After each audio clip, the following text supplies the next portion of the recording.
नमस्कार, मैं हूं अनुराग चड्ढा। इनसाइड विद अनुराग में आपका स्वागत है। दोस्तों, 2014 के लोकसभा चुनाव आपको याद होंगे। उस दौरान एक चाय वाले पर किए गए महज एक राजनीतिक तंज ने समाजवादी पार्टी को सत्ता के शिखर से खींचकर जमीन पर ला पटका था। आज 12 साल बाद उत्तर प्रदेश में सियासत का पहिया अपना एक चक्र पूरा कर चुका है। अब उसी समाजवादी पार्टी के मुखिया अखिलेश यादव एक गरीब चाय वाले को ढाल बनाकर सत्ताधारी दल के खिलाफ अपना अब तक का सबसे बड़ा और आक्रामक नैरेटिव गढ़ने जा रहे हैं।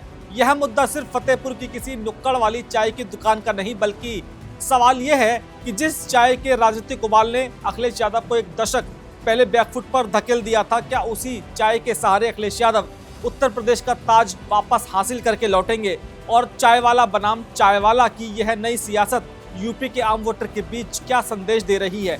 आज के इनसाइड ट्रैक में हम इसी सवाल का जवाब ढूंढने की कोशिश करेंगे। दोस्तों, इस कहानी की शुरुआत होती है 20 फरवरी 2026 से। अखिलेश यादव अपने तय कार्यक्रम के तहत फतेहपुर के दौरे पर गए थे। खागा के चौकी तिराहे से गुजरते वक्त उनका काफिला अचानक रुकता है। स्थानीय कार्यकर्ता बताते हैं कि यहाँ के शेषमन यादव की चाय पूरे इलाके में बहुत मशहूर है। एक अप्रत्याशित कदम उठाते हुए अखिलेश यादव अपनी गाड़ी से उतरते हैं और सीधे शेषमन के स्टॉल पर पहुंच जाते हैं।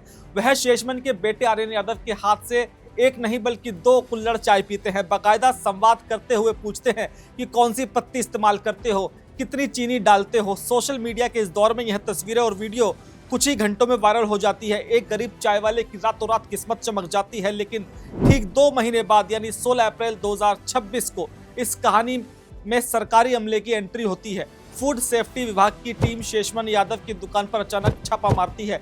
चाय का सैंपल लिया जाता है। आरोप और कार्रवाई का आधार क्या था? आधार यह था कि चाय एल्युमिनियम के बर्तन में क्यों बनाई जा रही है। प्रशासनिक रिकॉर्ड के मुताबिक अहमद नाम के एक व्यक्ति ने IGRS पोर्टल पर शिकायत दर्ज करते हुए कहा था कि इस दुकान पर मानकों का पालन नहीं हो रहा है। यहीं से यह पूरा मामला विशुद्ध रूप से एक पॉलिटिकल थ्रिलर के रूप में तब्दील हो जाता है। चाय वाले शेषमन यादव ने मीडिया के सामने सीधा और गंभीर आरोप लगाया कि जब से अखिलेश यादव उनकी दुकान पर चाय पीने आए हैं, तब से उन्हें प्रताड़ित जानबूझकर किया जा रहा है। जैसे ही प्रशासन उस चाय वाले के यहाँ पहुंचा, समाजवादी पार्टी का थिंक टैंक तुरंत सक्रिय हो गया। अखिलेश यादव ने इस मुद्दे की गंभीरता को समझा और इसके राजनीतिक पोटेंशियल को भांपते हुए बिना एक पल की देरी किए चाय वाले शेषमन को सीधे लखनऊ स्थित समाजवादी पार्टी के राज्य मुख्यालय बुला लिया। अखिलेश ने शेषमन को अपने साथ बैठाकर सीधे मुख्यमंत्री और राज्य की पूरी प्रशासनिक मशीनरी पर तीखा हमला बोला।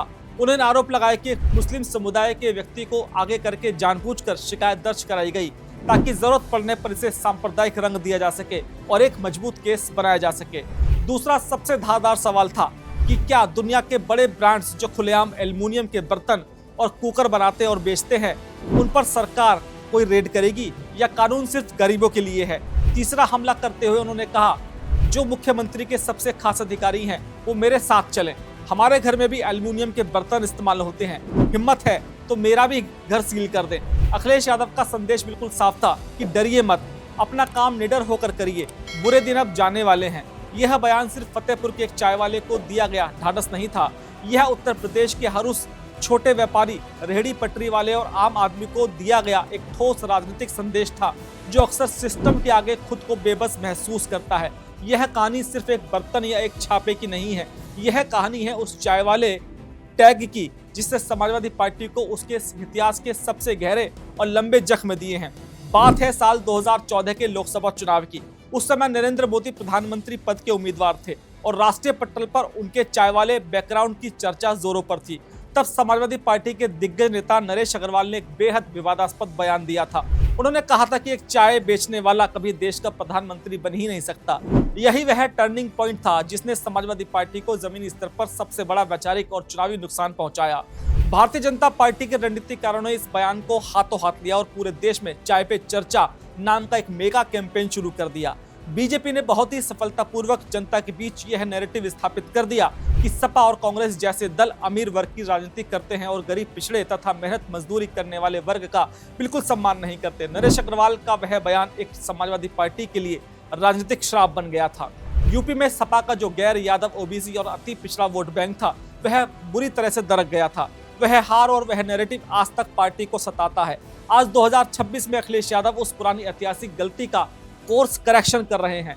वह ये भली बात ही समझ चुके हैं कि सत्ता का रास्ता कॉर्पोरेट दफ्तरों या वातानुकूलित कमरों से नहीं बल्कि सड़क किनारे मौजूद चाय की टपरी और आम आदमी के संघर्षों से होकर जाता है। अब बात करते हैं कि कैसे यह प्रशासनिक कार्रवाई सत्ताधारी दल के लिए गले की फांस बन गई है। जरा सोचिए, जब फूड सेफ्टी विभाग का पूरा अमला सिर्फ छोटे चाय वाले पर सिर्फ इसलिए भारी भरकम कार्रवाई करता है क्योंकि वह एल्युमिनियम के बर्तन का इस्तेमाल कर रहा है, तो जनता इसे किस नजरिए से देखती है?